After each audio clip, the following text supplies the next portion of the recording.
Chicos, silencio ya. Estamos jugando Roblox y yo tenía horcalero.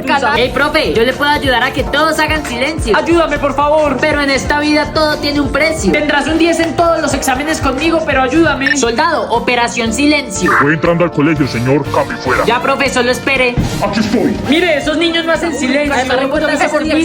Tranquilo, profesor. Yo me encargo. Un minuto después. Ay, qué silencio. Silencio, Valeria. Tu maquillaje corre peligro. Se lo dije, profe. Hasta el soldado le voy a poner un 10.